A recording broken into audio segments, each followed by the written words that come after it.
तो India was very straight forward, your problems are your problems, European problems are not Indian problems. States who were communist like China and Russia, they are capitalist now. You can have a McDonald's in Russia. वो ख्वाब जो Westphalian state का देखा गया था 16वीं और 15वीं century में, वो पूरा होता है 1945 में. मतलब Bangladesh is a state which is not sharing a border with Pakistan, but it was the part of Pakistan. Ukraine और रशिया की वॉर हुई तो वो रशिया की मजबूरी थी, वो वहाँ पे आबाद नहीं है. रेस मैटर करती है, तभी तो आज़रबाईजान का और आर्मीनिया का झगड़ा चल रहा है. And there is no political party in Pakistan which is not having the dynastic political person ruling their party और चेयरमैन. उसमें इंडिया ने हमें इन्वाइट नहीं किया इंडिया में पाकिस्तान को, और Pakistan was not even involve. एक सिविल वॉर रहती है दुनिया में इस वक्त भी, हम मिडिल ईस्ट जो है उसको एज ए बैटल ग्राउंड चुना हुआ है. Assalamualaikum ma'am, this is Abdullah Hussain from Mawin, and we are here to explore the field of international affairs from you. So I would like you to introduce yourself to the audience. Thank you. Walaikum Assalam. It's Dr. Kinza Chaudhary, Assistant Professor, Department of International Relations, Lahore College for Women University. And I am a subject specialist because I have completed my PhD in International Relations from Punjab University, and my thesis and research was water securitization and hydropolitics in Indus River Basin, a case study of Pakistan and India. And I did my MPhil from Quaid Azam University, my MSc in International Relations from Quaid Azam University. So this makes me overall a specialist in the subject, and I have been teaching in this department over 5 years. So how do you define international relations? International relations among states. International relations बात करता है तमाम रियासतों के बैनुल-अक़वामी ताल्लुकात की, एक दूसरे के साथ जो रिलेशंस हैं. ये स्पेक्ट्रम सिर्फ इतना नहीं है कि इसमें आपकी फॉरेन पॉलिसी आ गई, ये इतना ओवरलैपिंग डिसिप्लिन है कि ये आपकी इकोनॉमिक्स को, आपकी स्ट्रेटजी को, आपकी सिक्योरिटी को, आपकी एजुकेशन को, आपके कल्चर को, उन सब को अपने अंदर इंक्लूड करता है. It is very inclusive. Okay, so if I ask you to briefly compare the two, international relations and international affairs. Both are same. Actually both are same. International relations को अगर हम broader spectrum में देखें तो वो international affairs है. Okay. So what is the role of international affairs in a country? Core. International affairs की अगर आप बात करें, दिस इज़ द कोर. कोई भी रियासत, नेशन स्टेट ऐसी नहीं है जो अकेले पूरी दुनिया से कट के रह सके. हमारे पास एक एग्जांपल नॉर्थ कोरिया की है. वो एक वाहिद कम्युनिस्ट स्टेट इस वक्त दुनिया में रह गई है. बाकी सारी कम्युनिस्ट स्टेट अब सोशलिस्ट स्टेट्स हो गई हैं क्योंकि ये ग्लोबलाइज्ड वर्ल्ड है. नॉर्थ कोरिया एक कम्युनिस्ट स्टेट होने के बावजूद हमारे साथ ट्रेड करती है. There is in the trade pattern. तो दुनिया में ऐसी कोई रियासत नहीं है जो दूसरी रियासत के साथ ताल्लुक़ बनाए बगैर दुनिया में रह सके या सर्वाइव कर सके. तो this is actually the core, जिसमें आप अगर किसी क्लैमिटी को, आपको कोई कैटास्ट्रॉफी हिट करती है, या आपको कहीं से जंग का, वॉर का ख़तरा होता है, या आपको हाइब्रिड वॉरफेयर में अगर आपको अपनी सोसाइटी में ही अगर आपकी पॉपुलेशन को कोई डेंजर होता है, तो उसमें आपको ज़रूरत पड़ती है रियासतों की, नॉन स्टेट एक्टर्स की, इंटरनेशनल ऑर्गेनाइजेशंस की. तो तमाम मामलात को पूरी दुनिया, जो कि सब रियासतों के खुद ही पैदा करदा भी मामलात हैं बहुत सारे, तो उनको ये इकट्ठे बैठ के मिल के ही हल कर सकते हैं. हमारे जैसे मुल्कों में भी जो कि अंडर डेवलप्ड स्टेट हैं, जिन्हें आप ग्लोबल साउथ कह सकते हैं, वहाँ पे बहुत ज़्यादा इस वक्त जो है लोग इस एक्सपर्टीज़ की तरफ आ रहे हैं, इसकी अहमियत को जांच रहे हैं. Okay, so I would like to ask you about the emergence of international affairs, international relations as academic discipline. Yes, it took time. As far as if we discuss Pakistan, so there were two universities which were offering it years ago, from past 3 decades.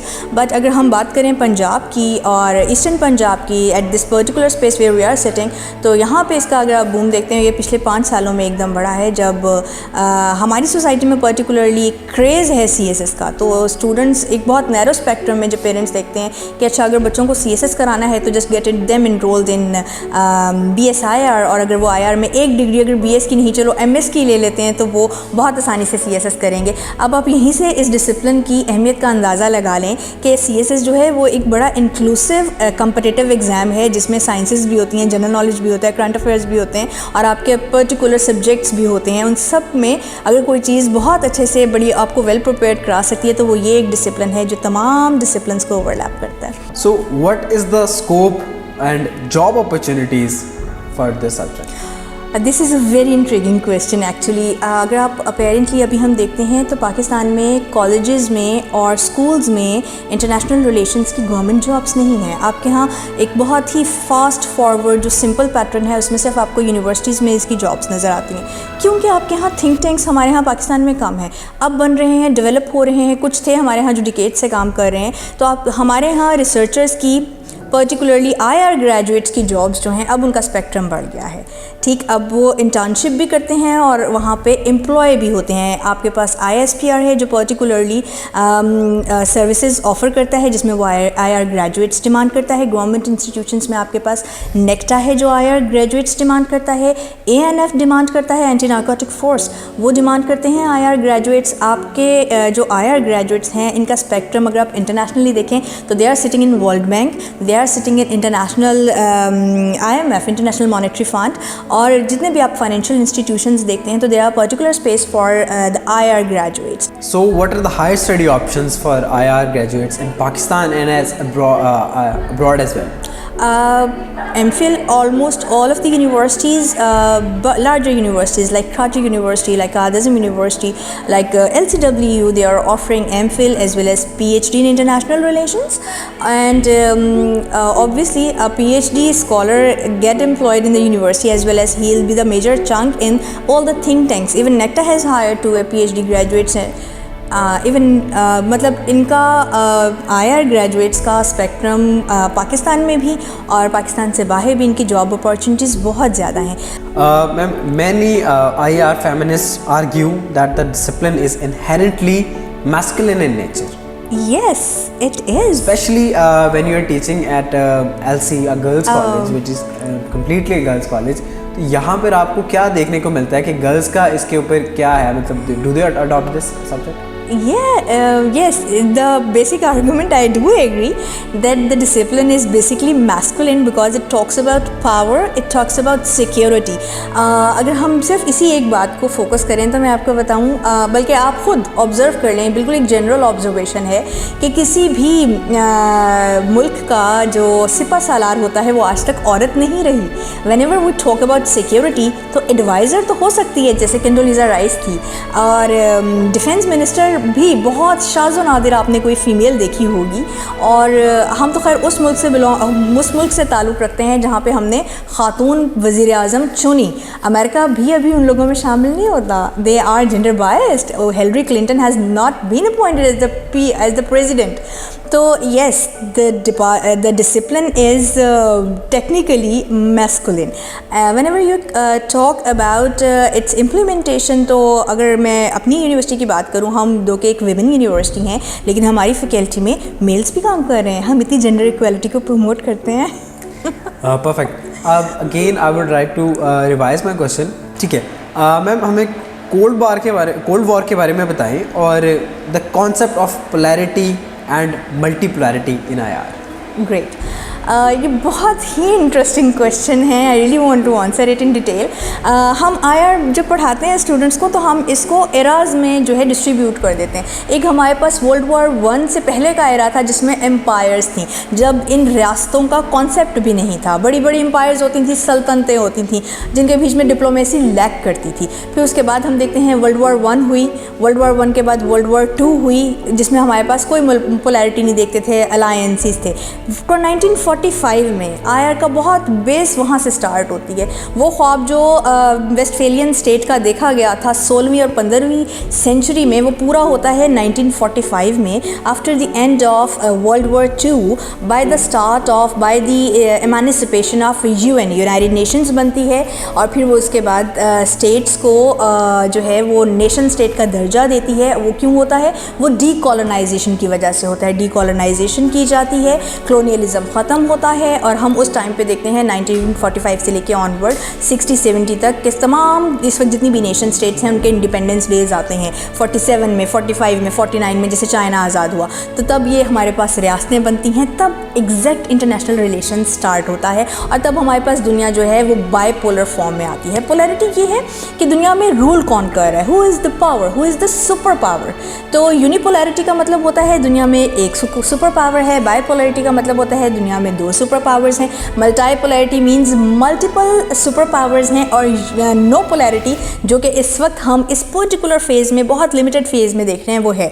मैं वापस अपनी बात को continue करूँगी 1945 के बाद से, कि जब उस 1945 में बाइपोलैरिटी होती है और उसमें हमारे पास 2 मेजर इकोनॉमिक स्ट्रक्चर्स होते हैं, कम्युनिज्म एंड, ये पॉलिटिकल इकोनॉमिक स्ट्रक्चर्स हैं जो हमें मार्क्सिस्ट अप्रोच ऑफर करती है, कम्युनिज्म एंड कैपिटलिज्म। तो कम्युनिज्म 1945 में होता है और ये कंपटीशन बीच में बाइपोलर वर्ल्ड में रहता है, जिसमें कैपिटलिस्ट वर्ल्ड जो है वो जीत जाती है, क्योंकि पूरी दुनिया ग्लोबलाइज होती है, क्योंकि तमाम नेशन स्टेट्स बिल्कुल नई डेवलप हुई होती हैं। उनको अपनी गवर्नमेंट को रन करने के लिए, अपनी रियासत को चलाने के लिए जिन ताल्लुकात की, जिस इकॉनमी की, जिस इंफ्रास्ट्रक्चर की ज़रूरत होती है, वो उसे डेफिनेटली बड़ी रियासतों से ही मिलने होते हैं, जिसके लिए जैसे पाकिस्तान भी उस टाइम पे हम कैपिटलिस्ट ब्लॉक में शामिल हो गए, हमने कैपिटलिस्ट को प्रमोट किया क्योंकि हम ग्लोबलाइज करना चाहते थे। जब आप कैपिटलिज्म की बात करते हैं तो it's about free market economy, जिसमें आप पूरी दुनिया के साथ ट्रेड कर सकते हैं, जिसमें आप जो है आपको आज़ादी होती है चीज़ें ओन करने की, और आप पूरी flow of products from your border जो है, जो ग्लोबलाइजेशन का थीम है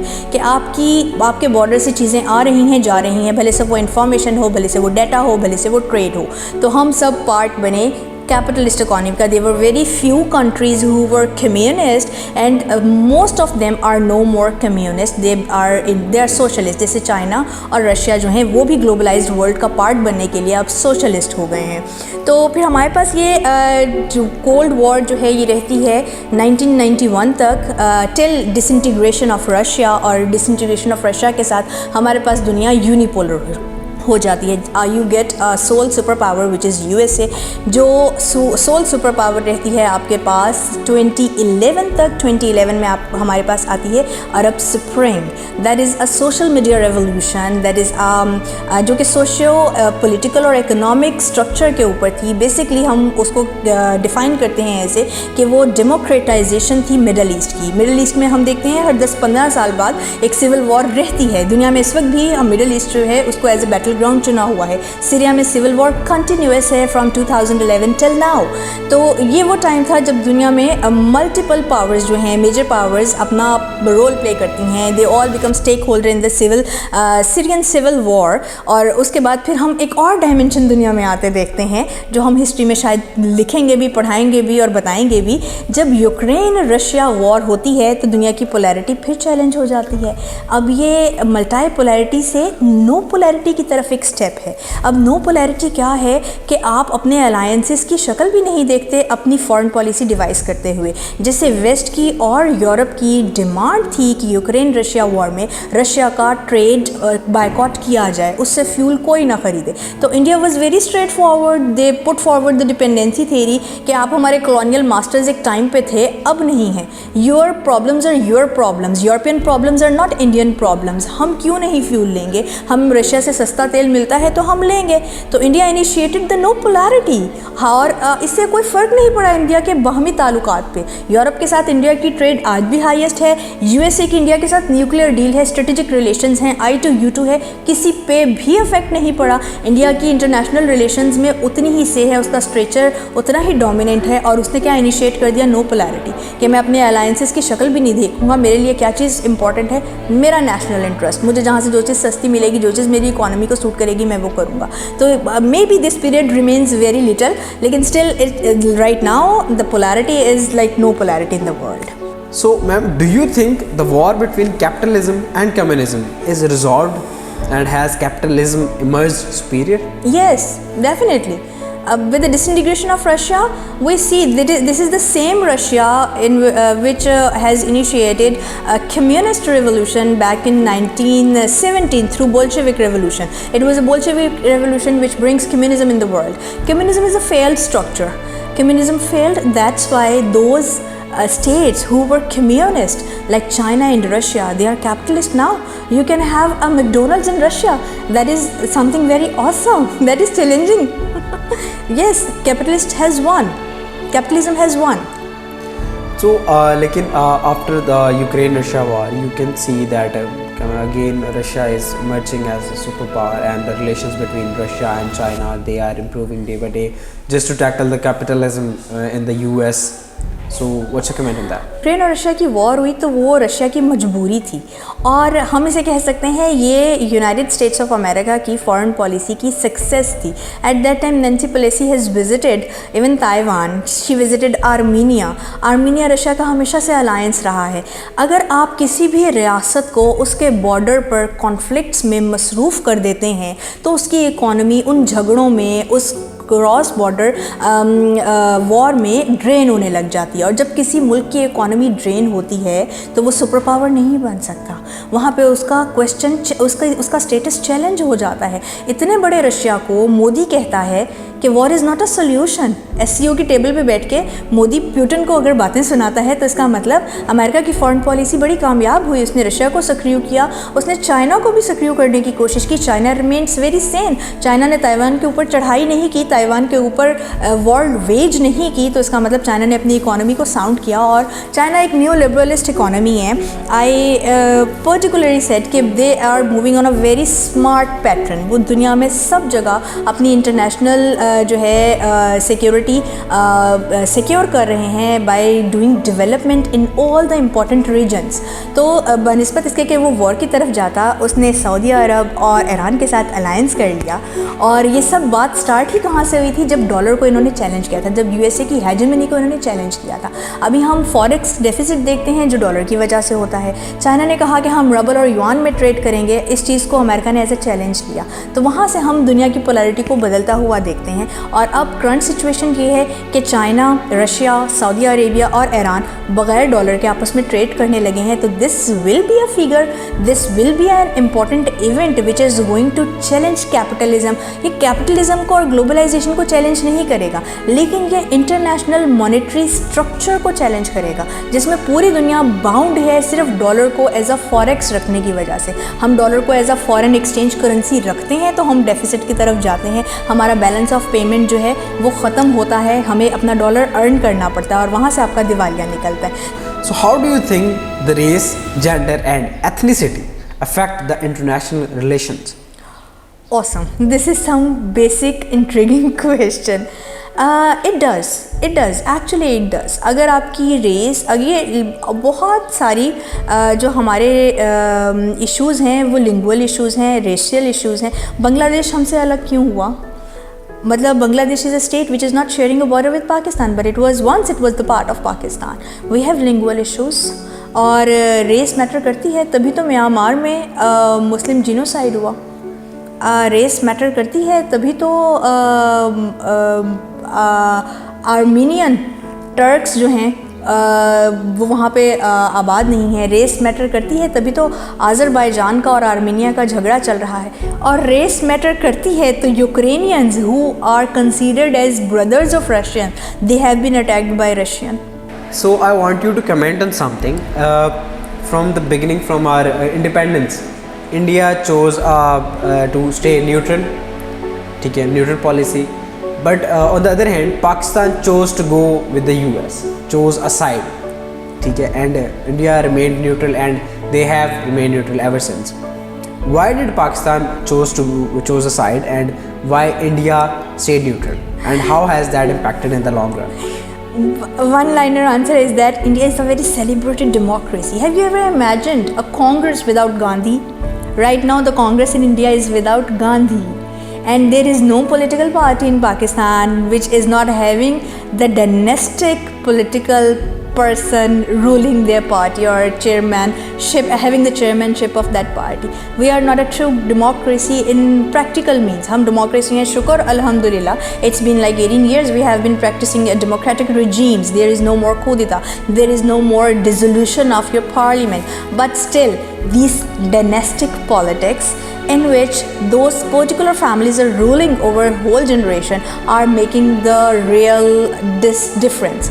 India में decisions, मतलब उनके जितने भी आप मिनिस्टर्स देखते हैं तो वो अवाम में से उठ कर आते हैं, अपनी पॉपुलैरिटी की बुनियाद पे, अपनी डिलीवर करने की ताकत की बुनियाद पे, अपने जितना काम उन्होंने किया होता है उसके रिटर्न की बुनियाद पे। आप हमारे यहाँ तो आप में हमारे जैसे ग्रेजुएट्स या कोई आम बंदा मिनिस्टर नहीं बन सकता। हमारे यहाँ मिनिस्ट्री के लिए या आपने अगर पॉलिटिक्स में जाना है तो उसका बड़ा सर्टन तरीका है। इंडिया में भी और हम ऑलमोस्ट राजनीति एक जैसी ही है, लेकिन वो ट्रू डेमोक्रेसी को प्रैक्टिस करते हैं। ट्रू डेमोक्रेसी का मतलब ये होता है कि उनके पार्लियामेंट में फैसले किसी की भी ज़ाती मफादात की बुनियाद पर नहीं होते, मुल्क के मफाद के ऊपर होते हैं। तो वहाँ उनकी फॉरेन पॉलिसी बहुत साउंड होती है क्योंकि उसमें हमेशा नेशनल इंटरेस्ट को फोकस किया जाता है। इंडिया ने इंडियन ओशन पॉलिटिक्स के ऊपर काम किया। दुनिया में इस वक्त कोई भी ऐसा बड़ा अलायंस नहीं है जिसका पार्ट इंडिया ना हो। G7 G8 बन गया, SCO के मेंबर हम भी हैं परमानेंट और इंडिया भी है, लेकिन SCO की रिसेंट जो कॉन्फ्रेंस हुई है उसमें इंडिया ने हमें इन्वाइट नहीं किया इंडिया में पाकिस्तान को, और Pakistan was not even involved. अच्छा, फिर आप I2U2 देखते हैं, कोई ऐसा बैनुल-अक़वामी इत्तेहाद और ऑर्गेनाइजेशन नहीं है जिसमें इंडिया मेजर पार्ट ना प्ले कर रहा हो। तो यहाँ से एक डिफरेंस हम देखते हैं। India is still a capitalist, India is still a globalised economy, but their dimensions are focused on their sound foreign policy which is based on their national interest, जबकि हमारे यहाँ ये चीज़ें ज़ाती मफाद के ऊपर कॉम्प्रोमाइज़ कर ली जाती हैं। Okay. So what is the basic difference between socialist and a communist state? Oh, smart. Socialism और कम्युनिज़म एक अप्रोच है हमारे पास, मार्क्सिज़म। ये अप्रोच आपको ऑफ़र करती है थेरीज़, ठीक, और थेरीज़ आपकी कंटिन्यूसली इवॉल्व हो रही होती हैं। मार्क्सिज़म की जो अप्रोच है वो हमें ये दो थेरीज़ ऑफ़र करती थी, और ये अप्रोच कहती थी कि स्टेट ओन्ड होगा, जो ओनरशिप है वो प्राइवेट इंडिविजुअल के पास नहीं होगी। जो भी कमाया जाएगा एक स्टेट में, जो भी बनाया जाएगा वो कोई इंडिविजुअल नहीं रख सकता, एक स्टेट रखेगी सब कुछ। तो कम्युनिज़म और सोशलिज़म में ये फ़र्क है कि कम्युनिस्ट में वो कहते हैं जितना मर्ज़ी कोई इंसान मेहनत कर ले, कमा ले, बना ले, सब स्टेट का है, स्टेट सबको उनकी ज़रूरत के मुताबिक एक कोटे के अकॉर्डिंग सबको चीज़ें प्रोवाइड करेगी। सोशलिज़म में ये एक आज़ादी है। सोशलिज़म में भी ओनरशिप स्टेट के पास है, लेकिन सरप्लस जो है वो आपके पास चला जाता है। आप बिलियनियर्स में देखें तो Russia is having lot of billionaires. China को देखें तो पूरी दुनिया में चाइना टाउन्स हैं, क्योंकि वो बहुत अमीर लोग हैं चाइना वाले, और वो भी कैपिटलिस्ट नहीं है, सोशलिस्ट हैं, लेकिन ग्लोबलाइज करने के लिए उन्होंने सोशलिज्म को जो है अडॉप्ट किया। और बेसिक सोशलिज्म क्या है? वो कहता है रोटी कपड़ा मकान, इंसान जो बुनियादी कमोडिटीज़ हैं ना आवाम को, वो प्रोवाइड की जाएंगी। चाइना के बारे में कहा जाता है कि they are half capitalist and half socialist state. Yes, they are. आप देखिए कि चाइना कैपिटलिस्ट इस तरह से है कि वो यूएसए की सबसे बड़ी मार्केट है और यूएसए चाइना की सबसे बड़ी मार्केट है। This is complex interdependent, they can not survive without each other. एक टाइम था जब उन्होंने हुआवी को यूएसए में बैन करने का सोचा और वो नहीं बैन कर पाए क्योंकि मार्केट का प्रेशर था, कंज्यूमर डिमांड्स दैट। कितनी स्ट्रॉन्ग मार्केट थी अमेरिका चाइना की, सर्विलेंस इशूज़ की वजह से वो उसको क्लोज करना चाह रहे थे। They can not set back. This is the beauty of international relations, this is the beauty of globalisation, that you are in complex interdependence, और फिर एक दूसरे की बका आपको चाहिए होती है अगर आपने खुद सर्वाइव करना है तो मैम पाकिस्तान के इंटरनेशनल रिलेशंस जो हैं वो बहुत ज़्यादा बायस रहते हैं और हमारा जो है we always try to rush towards USA and China whenever we need help. तो how do you think we can improve our neutral stance in the international relations or international community just like India? Is that possible? Yes, that is possible. That is truly possible. First of all, जो हमें general public के base पे अगर कोई काम है तो वह है पॉलिटिकल अवेयरनेस का. They must be learned, they must know the power of their vote, they choose there representatives in the parliament who make policies for them, and when they make sound policies then definitely they will focus on the national interest of the state, and when they focus the national interest of the state then they will make sound policies जिसमें वो add नहीं मांगेंगे, trade मांगेंगे. They will demand कि आप हमसे trade करें, हमें भीख मत दें. तो ये सिचुएशन सिर्फ तब आएगी जब हमारी आवाम को इतनी पॉलिटिकल अवेयरनेस हो कि हमने सिक माइंडेड हमने ऐसे पॉलिटिशियंस को जो डायनेस्टिक पॉलिटिक्स करते हैं और जिनका कोई एप्टीट्यूड नहीं है, उनको अपने रिप्रेजेंटेटिव के तौर पे पार्लियामेंट में नहीं भेजना. हमने पार्लियामेंट में उस सेन बंदे को भेजना है जिसको पता हो अपनी ज़िम्मेदारी का कि वो हमारे मुलाजिम के तौर पे है और उसने हमें डिलीवर करना है, उसने हमारे हकूक़ देने हैं और उसने वहाँ बैठ के लेजिस्लेशन करनी है, प्रॉपर लेजिस्लेट करेंगे, प्रॉपर पॉलिसी मेकिंग करेंगे तो ये मामला हमारा रिजॉल्व होगा। Ma'am, I would just request you to say a few words about our project and our initiative, Marvin. Whatever we are doing, what do you think of this? It's not for the first time that though it is a first interaction with the Marvin, but I have heard about it, I have seen it working and I have seen it growing because my students are in too much outsourcing. तो हमें Marvin का बहुत time से पता था and I thoroughly appreciate this insight, vision and motive जिसको लेके ये ऑर्गेनाइजेशन पाकिस्तान में काम कर रही है। और मैं कहूँगी कि ये तो हम एजुकेशनल इंस्टीट्यूशंस का बड़ा बर्डन बांट रही है और पेरेंट्स के लिए, आम लोगों के लिए, एक लेमैन के लिए इससे अच्छा ऑप्शन ही नहीं होगा कि आपको घर बैठे चीज़ों की बेहतरी का, उनके प्रॉज एंड कॉन्स का, उनकी एप्लीकेबिलिटी का और उनके प्रैक्टिकल होने का पता चल जाए। तो this Marvin is doing a wonderful job. I'm thoroughly humbled that I can patch up with it.